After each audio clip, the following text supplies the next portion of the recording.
Hello everyone, welcome back to my channel. आज की हमारी पाठ्य योजना का टॉपिक है समुद्र की गतियां। सबसे पहले हम कुछ जनरल इन्फॉर्मेशन फिल करते हैं, जैसे विषय सामाजिक अध्ययन, प्रकरण समुद्र की गतियां, कक्षा 7th, कालांश। आप यहाँ पर अपना पीरियड मेंशन करेंगे और दिनांक, जिस भी दिनांक में आप बच्चों को लेसन प्लान पढ़ाएंगे यहाँ पर आप वही दिनांक लिखेंगे। अब हम लिखते हैं सामान्य उद्देश्य। यह सब्जेक्ट ओरिएंटेड होते हैं। इसका अर्थ है कि सामाजिक अध्ययन को पढ़कर बच्चों में किस तरह का विकास हो सकेगा, जैसे छात्राओं में सामाजिक अध्ययन की रुचि विकसित करना, छात्राओं को तर्क शक्ति एवं चिंतन शक्ति का विकास कराना, छात्राओं को भूगोल के द्वारा स्थल संबंधित तथ्यों की जानकारी देना, छात्राओं का सामाजिक एवं मानसिक विकास करना, छात्राओं के सामान्य ज्ञान में वृद्धि करना। अब हम लिखते हैं विशिष्ट उद्देश्य। यह टॉपिक ओरिएंटेड होते हैं। इसका अर्थ है कि जैसे कि हमारा प्रकरण है समुद्र की गतियां, तो बच्चे किस तरह से इनके प्रश्नों को हल कर पाएंगे। तो पहला उद्देश्य है ज्ञानात्मक उद्देश्य। छात्राएं समुद्र की गतियों के विषय में बोध कर सकेंगी। भावात्मक उद्देश्य, छात्राएं समुद्र की गतियों के विषय में रुचि विकसित कर सकेंगी। क्रियात्मक उद्देश्य, छात्राएं समुद्र की गतियों से संबंधित चित्र बना सकेंगी। अब हम लिखते हैं सहायक सामग्री। यह वह सामग्री होती है जो भी हम अपनी पाठ्य योजना को पढ़ाते समय उपयोग में लाते हैं, जैसे लपेट श्यामपट्ट, चौक, चार्ट, डस्टर, संकेतक आदि। अब हम लिखते हैं पूर्व ज्ञान। जैसे कि हमारा प्रकरण है समुद्र की गतियां, तो हम यह मानकर चलते हैं कि छात्राओं को समुद्र से संबंधित सामान्य जानकारी है। अब हम लिखते हैं प्रस्तावना प्रश्न। इन प्रश्नों को हम अपनी पाठ्य योजना को पढ़ाने से पहले बच्चों से पूछते हैं, जिससे कि हम यह जान सकें कि बच्चों को हमारे टॉपिक से संबंधित कितनी प्रीवियस नॉलेज है। और इन प्रश्नों को हम जिगजैग फॉर्म में बनाते हैं। इसका अर्थ है कि पहले प्रश्न का जो भी उत्तर आएगा, हमारा दूसरा प्रश्न उसी से संबंधित होना चाहिए। यह प्रश्न संख्या में 4 से 5 या 5 से 6 हो सकते हैं।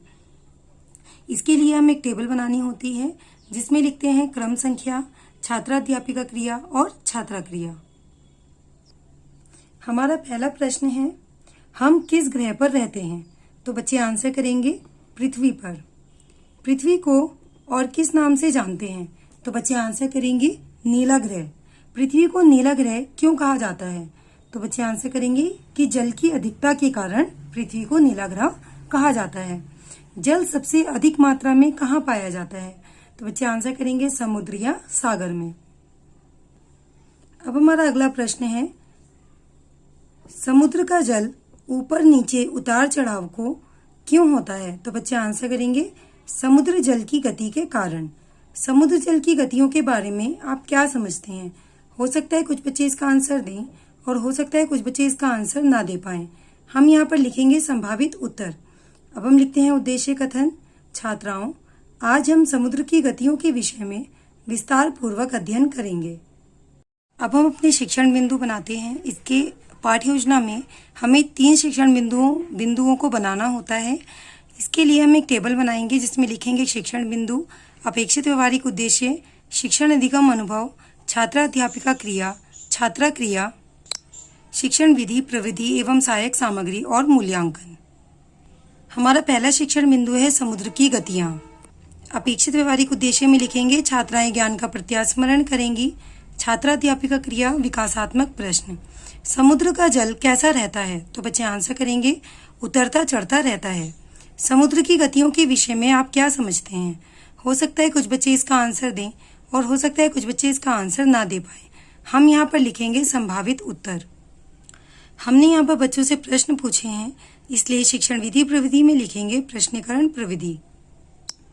अब हम अपेक्षित व्यवहारिक उद्देश्य में लिखेंगे छात्राएं समुद्र की गतियों के विषय में बोध कर सकेंगी। छात्राध्यापिका कथन, समुद्र का जल स्थिर न होकर सदैव गतिशील रहता है। महासागरीय जल की यह गति ऊपर नीचे और अगल बगल लगातार होती रहती है। यह गति कहीं तेज तो कहीं धीमी होती है। महासागरीय जल की इस गति को तरंग, ज्वार भाटा, सागरीय धाराएं या सुनामी के रूप में जाना जाता है। छात्रा क्रिया में लिखेंगे सभी छात्राएं ध्यानपूर्वक सुनेंगी तथा श्यामपट्ट कार्य को अपनी उत्तर पुस्तिका में अंकित करेंगी। हमने बच्चों को ये शिक्षण बिंदु समझाया है, इसलिए शिक्षण विधि प्रविधि में लिखेंगे कथन विधि और अंत में हम बच्चों से एक मूल्यांकन प्रश्न पूछते हैं जिससे कि हम यह जान सकें कि बच्चों को कितना समझ में आया है और कितना नहीं। तो हमारा मूल्यांकन प्रश्न है, समुद्र की गतियों से क्या तात्पर्य है। अब हम पहले की तरह ही टेबल बनाते हैं। हमारा दूसरा शिक्षण बिंदु है समुद्र की गतियों के प्रकार। अपेक्षित व्यवहारिक उद्देश्य में लिखेंगे छात्राएं ज्ञान का प्रत्यास्मरण करेंगी। विकासात्मक प्रश्न, तालाब के जल में कंकड़ फेंकने पर क्या होता है। तो बच्चे आंसर करेंगे कि लहरें बनेंगी या लहरें बनती हैं। समुद्र में होने वाली गतियों के मुख्य प्रकार कौन कौन से हैं। तो हो सकता है बच्चे इसका आंसर ना कर पाएं, हम यहाँ पर लिखेंगे संभावित उत्तर। यहाँ पर हमने बच्चों से प्रश्न पूछे हैं, इसलिए शिक्षण विधि प्रविधि में लिखेंगे प्रश्नीकरण प्रविधि। अब हम अपेक्षित व्यवहारिक उद्देश्य में लिखेंगे छात्राएं समुद्र की गतियों के विषय में रुचि विकसित कर सकेंगी। छात्राध्यापिका कथन, लहरें, तरंगे, ज्वार भाटा, सागरीय धाराएं तथा सुनामी आदि समुद्री जल की मुख्य गतियां हैं। लहरें या तरंगे, लहरें समुद्र की सतह पर दवनों द्वारा जल को ढकेले जाने की प्रक्रिया के कारण बनती है। ज्वार भाटा, सूर्य तथा चंद्रमा की आकर्षण शक्तियों के कारण सागरीय जल के ऊपर उठकर आगे बढ़ने को ज्वार तथा सागरीय जल के पीछे गिरकर सागर की ओर पीछे लौटने को भाटा कहते हैं।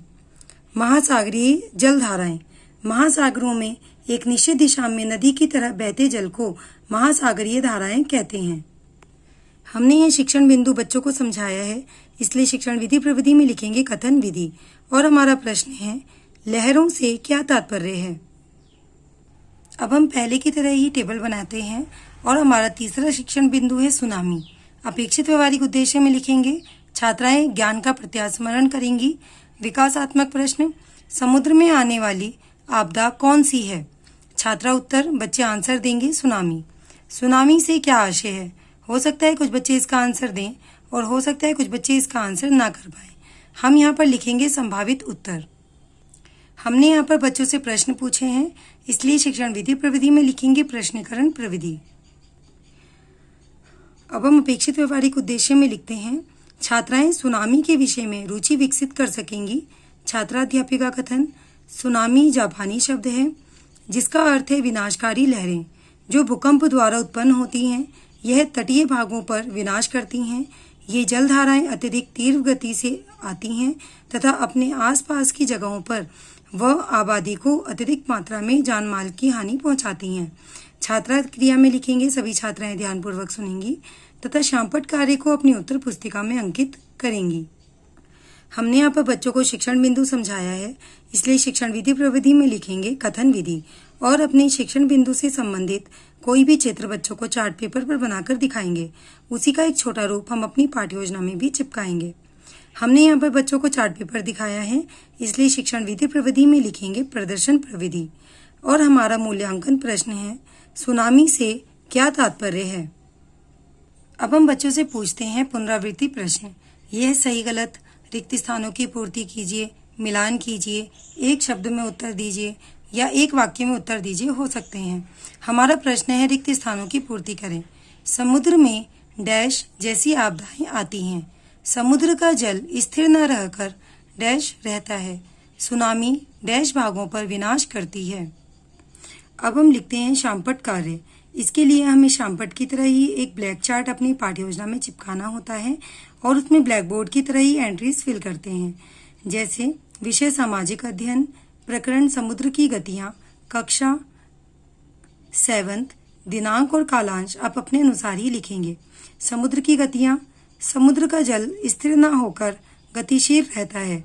समुद्र की गतियों के प्रकार, लहरें या तरंगे, ज्वार भाटा, महासागरीय जलधाराएं।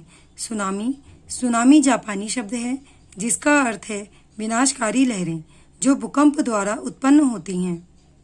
अब हम बच्चों को देते हैं गृह कार्य। हमारा पहला प्रश्न है, समुद्र की गतियों का विस्तार पूर्वक वर्णन करें। समुद्र से संबंधित चित्र बनाइए। संदर्भ पुस्तिका NCERT द्वारा अनुमोदित कक्षा 7th की पाठ्य पुस्तक। यदि आपको यह वीडियो अच्छी लगी हो तो प्लीज़ वीडियो को लाइक करें, शेयर करें और मेरे चैनल को सब्सक्राइब करें और यदि आपको सामाजिक अध्ययन से संबंधित किसी और टॉपिक के लेसन प्लान की वीडियो चाहिए तो प्लीज़ मुझे कमेंट सेक्शन में ज़रूर बताएं। Thank you.